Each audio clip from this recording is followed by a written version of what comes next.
Franchement, je vais te dire un truc. La plupart des gens passent à côté de l'essentiel au lit. Tu sais, on pense souvent que c'est juste une question de technique, d'endurance ou de performance, mais non. L'erreur, la grosse erreur que 95% des gens font, c'est ignorer la communication. Et ouais, c'est aussi simple et aussi grave que ça. Quand je te parle de communication, je te parle pas juste de dire « ça va » ou « t'es prête ». Non. Je te parle de vraiment comprendre ton partenaire, de capter ses envies, ses besoins, ses limites. Parce que si tu fais l'impasse sur ça, tu passes à côté de la vraie connexion. Et crois-moi, ça peut littéralement flinguer l'expérience, même si tout le reste est parfait. Pourquoi c'est si important, tu te demandes? Eh bien, regarde. Imagine que t'es en plein moment intime avec quelqu'un, mais cette personne ne dit rien sur ce qu'elle aime ou pas. Toi, tu fais ton truc en pensant que tout roule, mais en vrai, peut-être que ça ne lui plaît pas. Peut-être qu'elle se force ou qu'elle attend que ça se termine. Tu vois où je veux en venir? Et ça va dans les deux sens. Si toi non plus, tu ne t'exprimes pas, comment veux-tu que l'autre devine ce qui te fait vibrer?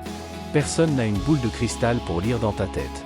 Et le pire, c'est que beaucoup de gens se disent « Oh, ça va, je vais juste suivre le flow ». Mais non, mec ou meuf, ça ne marche pas comme ça. Écoute bien, parce que ça, c'est sérieux. Quand il n'y a pas de communication au lit, il y a un paquet de problèmes qui peuvent surgir. D'abord, t'as la frustration. Si toi ou ton partenaire ne ressentez pas de plaisir parce que personne n'ose parler, ça crée une tension. Et cette tension, elle ne reste pas au lit. Elle se propage dans le reste de la relation. Ensuite, il y a la perte de confiance. Quand tu sens que l'autre ne te comprend pas ou ne t'écoute pas, tu te refermes. Et là, bonjour les malaises et les non-dits. Et puis, il y a aussi la routine. Quand on ne parle pas, on finit par répéter toujours les mêmes choses. Et tu sais ce qui arrive après ça? L'ennui. Et l'ennui, c'est l'ennemi numéro 1 de l'intimité. Comment on change ça? Ok, maintenant, on va passer aux choses sérieuses. Je vais te donner des solutions concrètes, faciles à appliquer, pour ne plus jamais refaire cette erreur. Solution 1. Parle franchement. Le premier truc, c'est d'ouvrir la bouche. Mais vraiment. Et je sais, parfois, c'est gênant. Tu te dis, et si l'autre me juge? Mais écoute, si tu ne peux pas être toi-même avec ton partenaire, avec qui tu le seras? Dis-lui ce que tu aimes, ce que tu veux essayer, ou ce qui te met mal à l'aise. C'est pas une interview. Tu peux le dire avec légèreté, genre, tu sais quoi? J'adore quand tu fais ça, mais j'aimerais bien qu'on teste ça aussi. Solution 2. Écoute vraiment. Et ouais, l'écoute, c'est tout un article.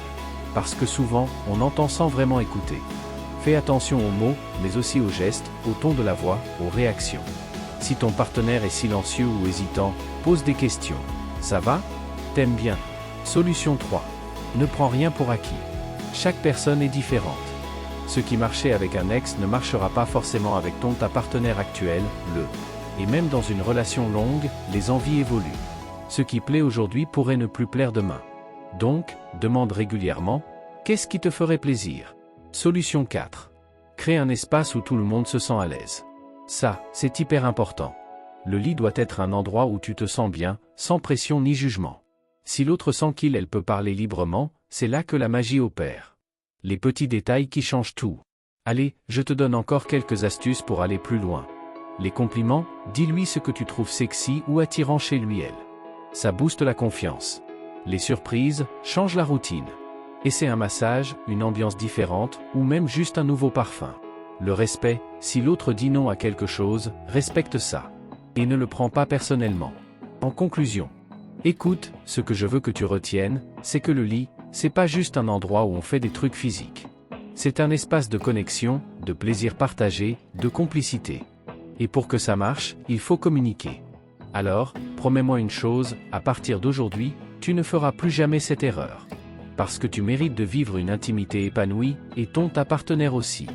Allez, applique tout ça, et tu verras, ça va tout changer. Maintenant, à toi de jouer.